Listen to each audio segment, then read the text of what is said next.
It's like a living person. Except for the physical body, everything is there. It's like the highest possible being sitting there. In his presence, you can do the sadhana. And he is not limited to any time and space. Wherever you are, you can manifest it. You don't have to visit the linga. There are so many people who are experiencing this wherever they are, and then they come. So if somebody sits there 10 hours unmoving, not by intent, they went there only for 15-20 minutes, they thought they will sit, but they sat down, didn't realize time. If you did not have a body, I could make you sit here for 10,000 years, what's the problem? Hello? Isn't it? So if somebody is sitting for 10 hours unmoving, obviously no sense of body. Once somebody has become that loose inside, he may find the door. It'll be wonderful for him, but not good for me, yes because if somebody lives in today's world, oh, already I have faced too much of that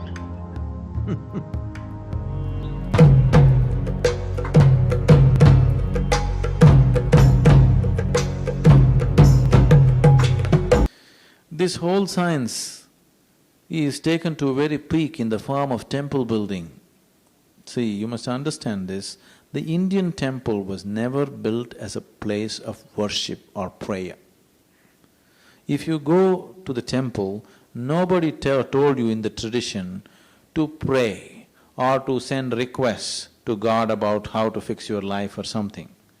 They told you if you go to your temple, you must sit there for a while, isn't it? Because these places were energy centers, they were not places of prayer. No Indian temple ever there is somebody leading a prayer, isn't it? See, suppose if it's some other place of worship, somebody is leading a prayer. There is no such thing at any time in the Indian temple because this was made as an energy center, not as a place of prayer. Before you start your day, you have a shower, go there, sit there for some time and then go out into the world. This is like public battery charging place. And it is also said, if you are on a spiritual path, you don't have to visit the temple every day. Do you know this? Yes, are you aware of this? Those who are on the spiritual path need not go to the temple every day. Why? Because they have self-charging mechanisms. Right now you're doing your pranayama, meditation, these are self-charging mechanisms. You don't have to necessarily go to a public charging place. You don't have your own private charger, you go to the public booth and charge yourself. When the shape of the temple, the outside parikrama, the sanctum sanctorium, the shape and size, the shape of the idol and the size, the mudras that the idol hold, the mantras that are used to consecrate this, if all these things are properly matched, it will have a very strong field of energy around it. You just go there, sit there, imbibe it and come. This is not the time for you to do blah blah blah blah or somebody else is doing it. It's for you to just sit quietly and if there is something to imbibe it. Most of the temples we have killed because we do not know how to maintain them anymore. The necessary dedication, the necessary science of what it is has been lost and it's been lots, hundreds and hundreds of temples have died, only the stone is there. This was a science of converting the stone into the divine. But if you're unaware, you'll again convert the divine into a stone, There is a whole science as to how to make the stone into divine, to energize it in such a way that it is a much higher possibility than yourself. But you can just decimate it. Maybe some of you got the Dhyana Lingam brochure? You must… maybe the pictures if you want to see the book is there outside. You must come and sit here. This has been energized not through mantras but through prana pratishta. It has taken an enormous amount of work. In a way, what I'm doing now, this is not my work. Fundamentally I came just to consecrate the lingam. Just out of something else I got involved in this and I'm on doing something, fooling around for a while. Otherwise my fundamental work was just to consecrate that. I never intended to stay beyond consecration. It was always planned that I will leave as soon as the consecration is done. For some reasons I stayed on and things are going on. You just enter this temple, you don't have to believe in any Shiva, any nonsense. You simply come and sit there. It's a multi-religious temple, that's why people from all religions come there just to be there. Just sit there, it'll shake you from the root of your spine. The vibrations are so powerful because it's consecrated in such a way. It's prana pratishtha, you can't kill it. It is no more dependent upon the stone lingam. Stone lingam was used only as a scaffolding to form an energy lingam. Now once it is on, if you want we can remove the stone lingam, still it'll not change the quality. The 7 chakras are established and locked properly. It is eternal. If you destroy the planet, still you cannot destroy this form. That's how it is. This is a whole science in the yogic lore. It's a very deep science as to how to make this happen. People who are there during the process of consecration, those who are witness to it, you won't believe the kind of things that happen there. Now, right now, your energy is so identified with the body, there's very little you can do out of it. If your contact with the body becomes minimum, you can do much more. It's like, let's say you took some clay and made 10 pots. Now you didn't burn it yet, it is still fresh. Now you can again crumple it and put it back and make it into 12 pots if you want. Make it into 20 pots if you want, because still the clay is malleable and you can work. So samadhi state means it's going back to that stage where again the clay is loose, where you can take it out and do things out of it. Normally when people are in samadhi states, we protect them. We keep them in very protected atmospheres because smallest disturbance they may leave the body. Somebody is in a deep state of samadhi, you just do this, he may leave the body, because it is so subtle. Small little bit of something, it may happen. So to train people to be in that state and learn to be physically active takes an enormous amount of training. It took 20 years for me to prepare this situation gradually, finding the right kind of people and bringing them all together and making this happen. You must experience it in your life, you must experience it once. It's something that you must see. You don't have to believe in anything. You just come and sit there, you will see, it'll just take you. There are various dimensions to it. If people have the necessary awareness to look into it, it's everything that you want to know about life, isn't it? It is not in terms of, don't understand if something is encrypted into it. That's not the way it is. Everything that is life is happening from some certain fundamental energy, which you can very easily give it a name and forget about it. You can call it God and leave it. It's very childlike to come to that conclusion. That energy which is the basis of life, how it is going about creating life everywhere, that energy is in a certain manifesting mode there. So if one has the necessary awareness to look into it, everything that's worth knowing about life is right there. It is not even there, it's right here within you. You are a linga with 7 chakras, It is just that you as a linga have not risen to your highest vibrance, that's all. You are functioning at a low mode. If you push this up to the height, you are a living linga yourself, nothing else. If your energy is raised to a certain pitch, your energies will naturally take the form of an ellipsoid. So, it is not even necessary that you have to go there, it is right here. But because this is right now not in a functioning mode, you go somewhere else where it's in a functioning mode. Another dimension why it is created is, very few people get the fortune of doing sadhana in their guru's presence. Not everybody will get that. So the linga gives you this opportunity. It's like a living person, except for the physical body, everything is there. It's like the highest possible being sitting there. In his presence you can do the sadhana. And he is not limited to any time and space. Wherever you are, you can manifest it. You don't have to visit the linga. There are so many people who are experiencing this wherever they are and then they come. It is not necessary it has to be in that space. Because you're so limited to your sense perceptions and your thinking and all this, physical presence becomes important. Otherwise, no. If you're open to it, wherever you are, it is.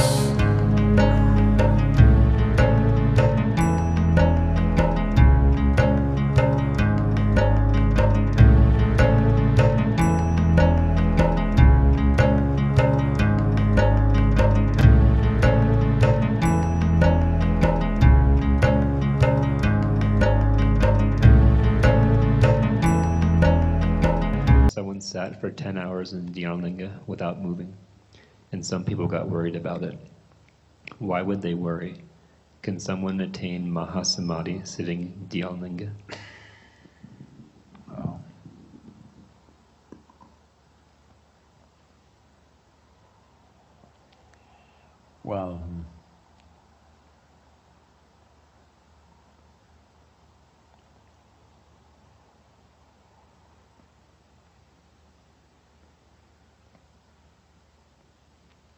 Well, in some moments I have said this, but because these videos have gone out, now everybody may know about this. At some moments I have said, if you make this mistake of sitting with me for one moment really, then this is the last cycle of life for you. What this means is,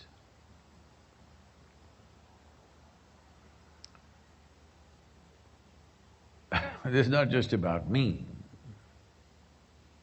This is what a guru means, because his energies and his way of being is committed to liberation, not for something else. Other drama you do because you're living in the world. If you don't do some drama of saying, mental health will come, physical health will come, backache will go, this will go, that will go, this is all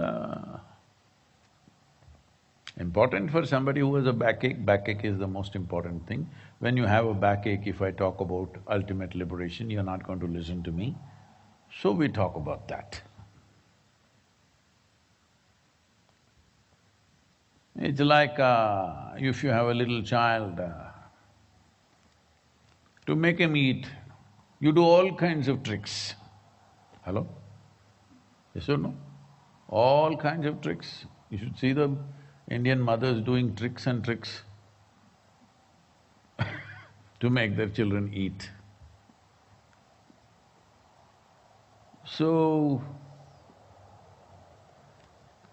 this is just like that, leave those things. The important thing is to move towards liberation. What is liberation? If I lock you up in that room and declare, see, you're liberated, will it work for you? Hello? No. Only if I let you out, you're liberated, isn't it? Right now, do one thing. Do what you want, shake yourself whichever way you want. Let me see, just spill out of your body, just for 10 seconds and go back. Hello? Can you?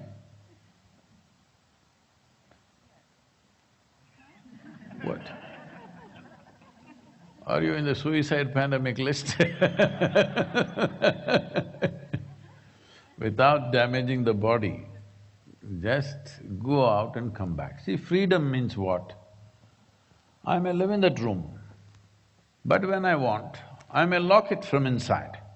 But when I want, I can open the door, go out and come back. This is freedom. You're a free person. You're locked in that room, it doesn't matter from inside or outside, but you cannot open it. Is that freedom? Hello? No. So, any physical boundary is like this. So I'm saying, prison is a wonderful place, but the only problem is you cannot open the door at your will. That's a prison, isn't it? Everything else may be fantastic. Food may be better, it may come on time, things may happen, they're even opening doors for you. But you cannot open the door and go out. That's a prison, isn't it? The premises and the garden is way bigger than your home, I'm sure. But you cannot open the door. So any physical space, however beautiful it is, if you cannot go out at will, that's considered a prison. Right now, shake yourself and get out, let me see. This is also a physical space. So once you become conscious that you're something more than a body, the longing to go beyond that is a natural process. Then you begin to experience the physical body as an imprisonment. So Dhyanalinga is like a living guru, full on. Only thing is, he doesn't eat and walk. We made him like that so that it's easy to maintain him. Otherwise just feeding such a big guy would be a lot of work. So if somebody sits there 10 hours unmoving, not by intent, they went there only for 15–20 minutes, they thought they will sit, but they sat down, didn't realize time. You do not realize time only when you don't have a sense of body. So you went to sleep, you don't know time, isn't it? 5 hours, 6 hours, whatever number of hours just passed away, like that. Why? Because you're not conscious of your body. Now you're sitting. Sadhguru, you've already reached 6:30. Both my legs are saying that. My back is also saying, so it is confirmed, Sadhguru, it's 1 hour is up. If you did not have a body, I could make you sit here for 10,000 years, what's the problem? Hello? Isn't it? So if somebody is sitting for 10 hours unmoving, obviously no sense of body. Once somebody has become that loose inside, he may find the door. It'll be wonderful for him, but not good for me. Hello? So my soldiers go to disturb his meditation and his spiritual process. Yes, because if somebody lives in today's world, oh, already I have faced too much of that. So we have soldiers to make sure you're not liberated.